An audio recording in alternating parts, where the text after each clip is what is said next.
Yo, what's going on, guys? Jeff here, back at it again with another video, just like I said I would be, allegedly. So for today's video, we're going to be talking about how to pass the CCRN, hopefully in under 5 minutes. So this is probably going to be the fastest CCRN pass video ever on YouTube. So shout out to Zaha Bush for the recommendation on the topic. And for you guys that have future questions or topics for videos, comment down below or hit me up on my IG at Jeff Fallout. So basically, the CCRN stands for Critical Care Registered Nurse. It's a critical care examination, and once you pass, essentially you get a certification saying that you're proficient in taking care of critically ill patients in the ICU as a registered nurse. So getting that CCRN certification is definitely a big milestone for many nurses that are able to get it. It's not an easy test at all. It's basically the NCLEX on steroids, specifically focusing on critically and acutely ill patients. And there's a lot of information that needs to be known by the nurses in order to be giving proper care to these patients in these specific patient populations. So getting that CCRN is definitely a big deal. And like I said, it's not something that's easy. And a lot of you guys are going to be needing to get your CCRN also if you're going to be applying to CRNA school. So that's a Certified Registered Nurse Anesthesiologist School. So essentially, to be a competitive candidate, you're going to have your CCRN. All right, so in terms of eligibility for taking the CCRN, you're going to have to be a ICU nurse, of course, and you're going to have about 2 years of ICU experience in order to be able to register and take the CCRN examination. You can also take it if you have 107 or 1,750 hours of ICU experience. I think that's like the definite number that you need. It's like 2 years or that number, and then you're able to take the examination. And I believe there's a PEDS version of the CCRN available also. I took the one for adults because I was working in adult ICUs for patients that are adults, so I wouldn't know too much about PEDS. So once you're eligible, you're going to want to go onto the AACN website. That's the American Association of Critical Care Nurses. You're going to go on the website, sign up for the exam. And unfortunately, there's going to be a cost associated with taking the exam, like all things worth doing, but it's not too bad. The exam is going to cost $250 for AACN members, and it's going to cost $365 for non-AACN members. So it's actually going to be worth it to actually join the AACN and then pay for the exam after, because with getting a 1-year membership with the AACN, it's about $78. And that combined with the actual cost of the CCRN for the AACN members is going to be a total of about $328. So you actually end up saving $37 over the entire cost of the exam. So it actually pays to join the AACN for a year and then purchase the exam. On a side note, you could also have your hospital or whatever agency that you work with will offer to pay for you to take the CCRN examination at least one time for free. Well, it's not really for free. They're going to expect you to have some kind of contract with them. So you're gonna have to work with that hospital for like a year in the ICU or something similar to that nature. So I don't know, personally for me, I ended up paying for it myself. I didn't want to be locked down for any extended periods of time in a ICU. So I just thought it would be better to pay for it myself. So as for the actual contents of the examination, it's basically going to cover all body systems. It's going to be a 150 question exam from what I remember when I took it. And about 125 questions are going to be actually scored, and 25 are actually not going to be scored.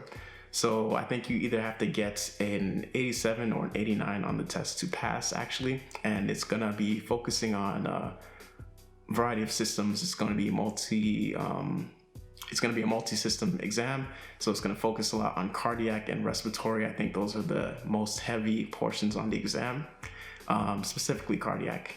But there's going to be neuro, GI, endocrine, basically all that stuff on the exam as well.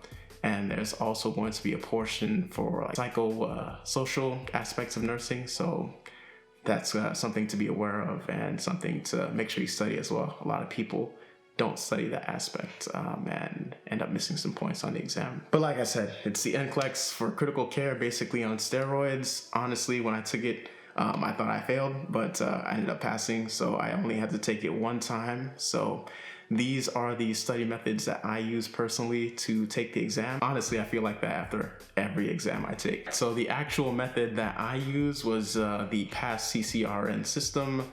I actually bought it off of Amazon. I think it was the 5th version that they're on now. So PASS CCRN version 5. So it's about $61 and it comes with a 1,000 question bank that's online that you could take with you anywhere pretty much as long as you have your phone.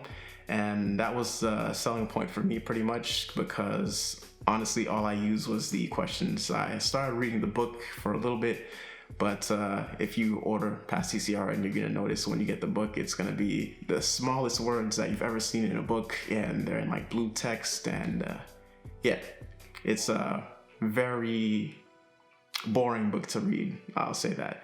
But the questions, on the other hand, are amazing. So like it gives you the option to test within any one of the body systems, or you could combine the exam topics or the different components of the exam. Say you want to do like respiratory and cardiac one day, you just combine those into the exam that you want to do, and you could just take as many questions as the bank will allow pretty much, and you could quiz yourself and do mock examinations all day if you wanted to. And with that, the rationales available for those questions are also A1, like top notch. So what I would do is, me personally, I would take about 10 questions at a time, because that's just the way I do it. Since even when I took the NCLEX, I would always do 10 questions at a time, and then like take a little break and then do another set of 10 questions. But you do your questions. After every question, make sure you do the rationales or read the rationales to see what the proper thought process was behind the question, what they were actually asking, and the different components behind each and every question, and you know, what to look for. The funny thing is, a lot of people say that the questions that come from the PASS CCRN question bank are actually harder than the questions that come out of the actual CCRN examination. I personally didn't think so, but I will say that the questions are very similar, and if you could pass the questions from the PASS CCRN bank, that the CCRN is going to be fair game, and you won't be shocked at what you see whenever you take the CCRN examination. So PASS CCRN for the $61, I say is definitely a go. If you don't do anything else, definitely do that. Option number 2 is going to be the Barron's book. So I didn't personally use this, but my friend who took the CCRN with me around the same time, this is what she used. She really liked the Barron's book. I think actually, as far as books go, their actual like hard copy book was superior to the PASS CCRN book, and it was more palatable. But honestly, I think the question banks from the PASS CCRN are unmatched. So like I said, if you had to choose between the two, go PASS CCRN. The Barron's book is also, I think $36 on Amazon. It also comes with 3 mock exams. So yeah, the Barron's book comes with 3 mock exams to mimic the CCRN examination.